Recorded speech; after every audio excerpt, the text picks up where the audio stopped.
Let's open the book on this. Today in New York, 3 residents are quarantined in Nebraska after being exposed to a deadly hantavirus linked to a cruise ship outbreak.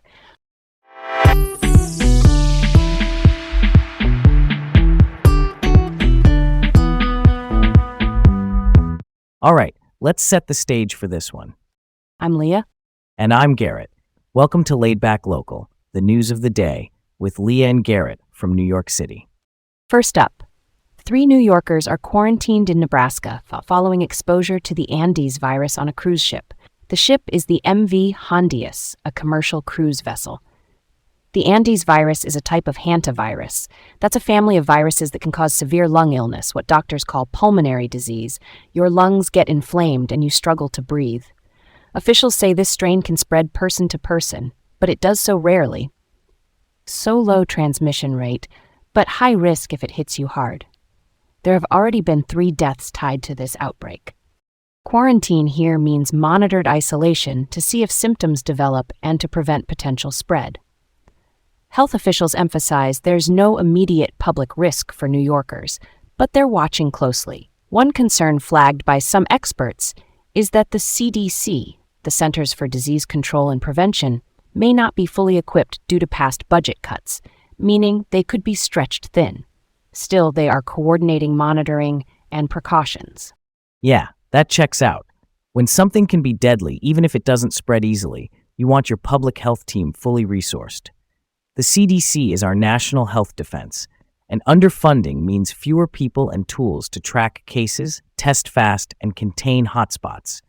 If anything, funding preparedness is like keeping your smoke detector working before the fire, not after. Real talk, symptoms can look like a bad flu at first, with fever, aches, and fatigue. If you were on that cruise or think you were exposed, call your doctor and follow official guidance. Early monitoring matters. All right, let's roll on. Next up, the Trump administration pauses the construction of a new ICE detention center in New Jersey due to environmental concerns. ICE is Immigration and Customs Enforcement. They handle immigration detention and enforcement.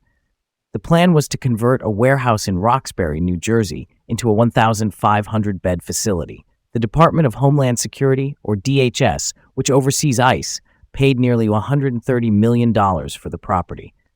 New Jersey's Attorney General pushed a legal challenge, saying the conversion skipped key federal rules, so the administration agreed to pause until an environmental review is done. Quick definition. An environmental review is a formal check on how a project might affect air, water, traffic, and nearby communities. Local opposition is bipartisan, and even the all-Republican Roxbury Township Council condemned the project. There's a partial settlement allowing minor security upgrades to the building in the meantime, but no full build-out until the review wraps. Let's unpack this. I support the pause. You've got to know whether the local roads, utilities, and emergency services can handle a facility like that.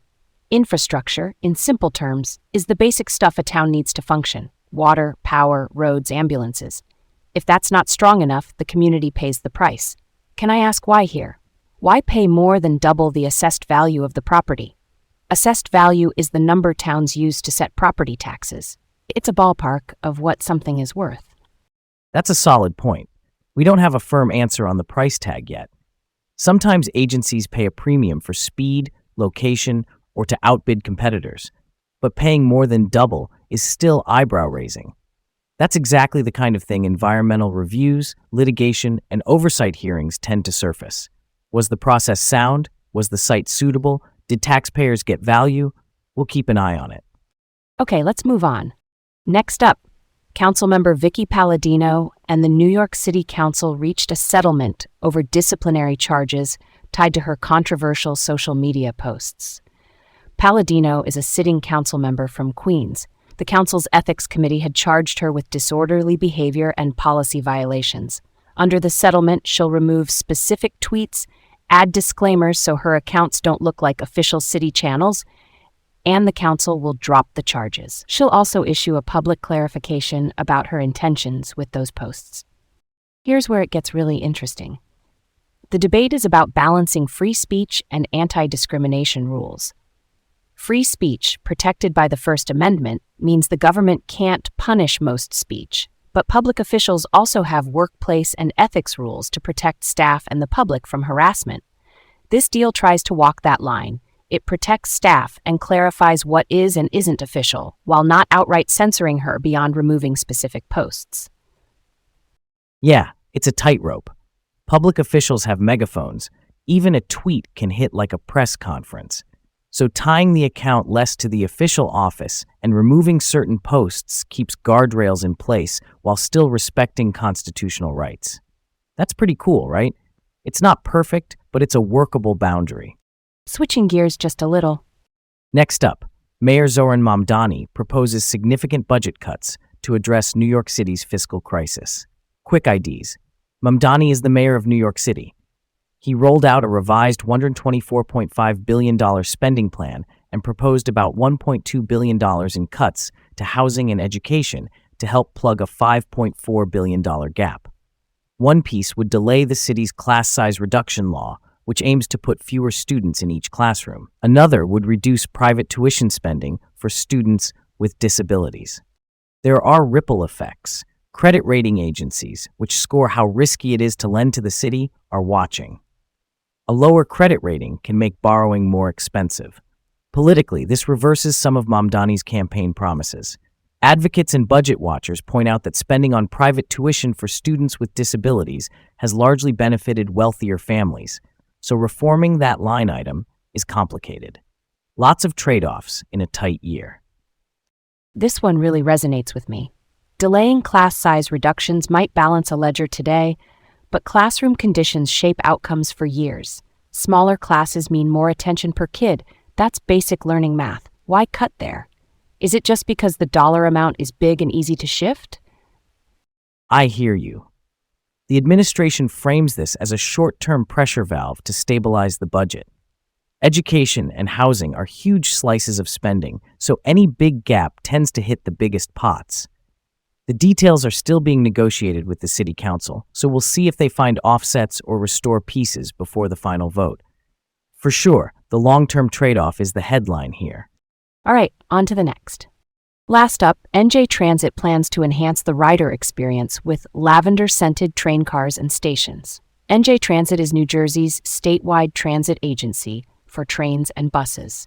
This is part of Governor Miki Sherrill's Rapid Action Plan to modernize service. The agency, led by CEO Chris Kaluri, is rolling out lavender-scented cleaning products, plus upgrades like better GPS tracking for trains and crime prediction tools.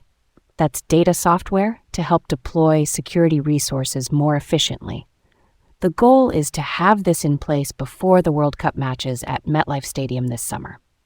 One caveat: there are no immediate plans to increase train or bus service frequency, so nicer smells, cleaner cars, smarter tech, but not necessarily more trains just yet.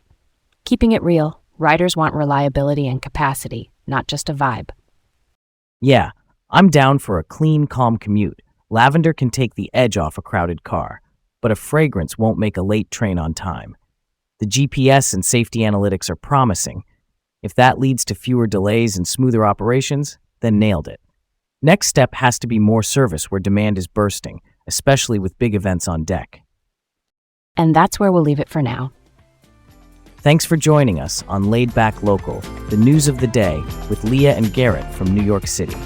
Have a great day, and we'll catch you tomorrow.